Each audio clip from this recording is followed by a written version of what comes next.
नमस्कार विद्यार्थी मित्रांनो, आज आपण नवीन चॅप्टर बघणार आहोत बुद्धिमत्तेमधला. तो आहे रिदमिक अरेंजमेंट, ज्याला आपण मराठीत म्हणतो लयबद्ध मांडणी. याच्यामध्ये आपल्याला अंक, अक्षर किंवा चिन्ह यांची मांडणी दिलेली असते आणि त्याच्यामध्ये काही गाळलेली पदे असतात, ती आपल्याला शोधावी लागतात. त्याच्यामध्ये बघा रिदम, पहिल्यांदा बघा रिदमची करेक्ट स्पेलिंग ही आहे RHYTHM. ज्यावेळेस आपल्याला स्पर्धा परीक्षांमध्ये करेक्ट स्पेलिंगचे काही आपल्याला प्रश्न येतात, त्याच्यामध्ये आपलं चुकू शकतं उत्तर. बघा RHYTHEM किंवा RHYTHAM असे काही विद्यार्थी आन्सर देतात.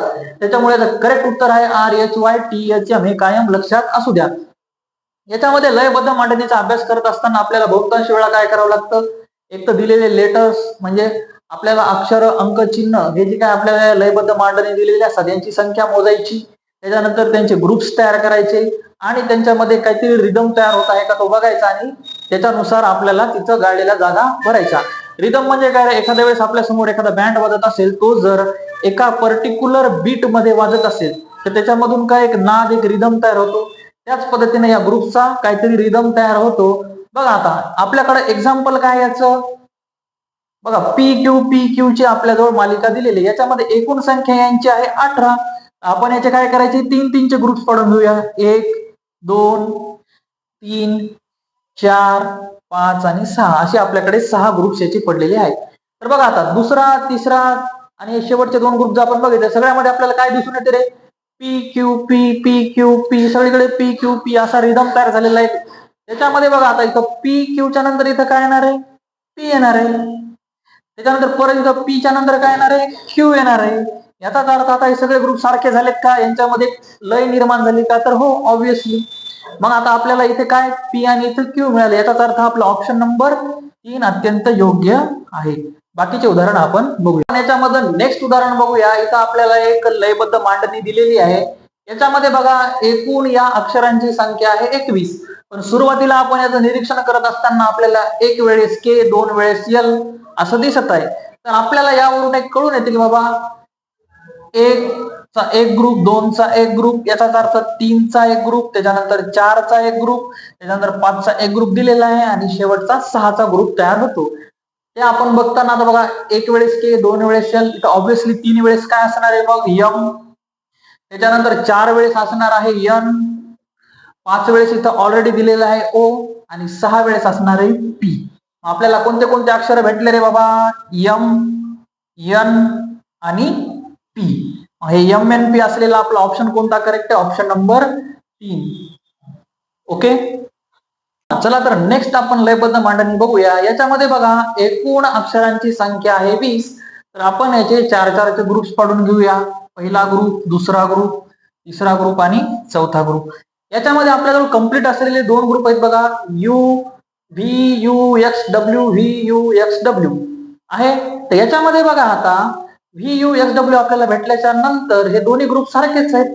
तर इथं बघा UVW इथं गाळलेल्या जागी असेल X, इथं सुद्धा आता आपल्याला माहिती आहे UVW. आता U इथं गाळलेल्या जागी काय असणार आहे, V आणि WX, म्हणजे हा ग्रुप आणि हा ग्रुप काय झाला सारखा, त्याच्यानंतर हा ग्रुप आणि हा ग्रुप झाला सारखा. आता इथं काय राहणार, UV इथं राहिलेलं W. याचाच अर्थ आपल्याला काय भेटलं, XVW. हे आपलं करेक्ट उत्तर असेल, ते आहे आपला ऑप्शन नंबर 1. ओके, आपल्याकडे नेक्स्ट लयबद्ध मांडणी दिलेली अक्षरांची. याच्यामध्ये अक्षरांची संख्या आहे 18. तर याचे आपण जर काळजीपूर्वक निरीक्षण केले असता आपल्याला असं आढळून येते बघा, इथं XNJG. आता हे 4 चा ग्रुप आहे, तर आपण याचे काय करून घेऊया, 4-4 चे ग्रुप्स पाडून घेऊया. बघा 1, 2, 3 आणि 4 ग्रुप, हे शेवटचे अक्षर उरलेले तसे राहू द्या. बघा XNJG, याचा अर्थ XNJ च्या नंतर इथं काय येणार आहे, G. पुढे बघा X च्या नंतर इथं काय येणार आहे, N. त्याच्यानंतर XN च्या नंतर इथं काय येणार आहे, J. या रीतीने आपल्याला भेटलं बघा GNJ. झाली का लयबद्ध मांडणी तयार, तर ऑफकोर्स हो, XNJG या प्रकारचे हे ग्रुप्स तयार झालेले आहेत. आपला ऑप्शन नंबर 1 योग्य असेल. ओके, आपण नेक्स्ट क्वेश्चन घेऊया. याच्यामध्ये बघा एकूण सिम्बॉल्सची संख्या आहे 23. तर आपण काय करूया, या ठिकाणी 5-5 चे ग्रुप्स पडून घेऊया. बघा हा पहिला ग्रुप, त्याच्यानंतर हा दुसरा, त्याच्यानंतर हा तिसरा, चौथा आणि हा 5वा. बघा आता इथं बघा ट्रायंगल, सर्कल, स्क्वेअर, स्टार आणि ॲरो. आता यालाच काय केलेलं इथं रिव्हर्स ऑर्डर मध्ये लिहिलेलं आहे.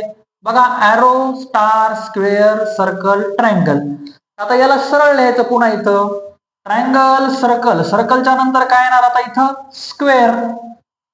झाली लयबद्ध मांडायची तयार. त्याच्यानंतर आता इथं याला असंच उलट लिहिलेलं आहे. आता इथून पुढे कसं लिहिणार सुलट. मग सुलट लिहिताना ट्रायंगल, सर्कल, त्याच्यानंतर इथं काय येणार स्क्वेअर. म्हणजे 2 वेळेस इथं काय येणार स्क्वेअर. तर आपला ऑप्शन नंबर 4 अत्यंत योग्य असेल. ओके. नेक्स्ट इम्पॉर्टंट प्रश्न बघा. याच्यामध्ये काय आहे एकूण अक्षरांची संख्या आहे 24. याचे आपण 6 चे ग्रुप्स पाडून घेऊया. बघा एक पहिला ग्रुप, दुसरा, त्याच्यानंतर हा तिसरा आणि हा चौथा. अशा रीतीने आपण 6 ग्रुप तयार केलेले आहेत. बघा इथं MSLKDC आहे. त्यानंतर बघा MS आणि DC हे 2 जशाला तसे, फक्त यांची पोझिशन काय केलेली आहे चेंज केलेली आहे. LK ची पोझिशन इथं K च्या जागी L, L च्या जागी K झालेला आहे. त्याच्यानंतर बघा आता याच्या नंतरचा हा जो ग्रुप आहे याच्यामध्ये M आणि C ची पोझिशन जशाला तशी राहील म्हणून इथं C घेतलेला आहे.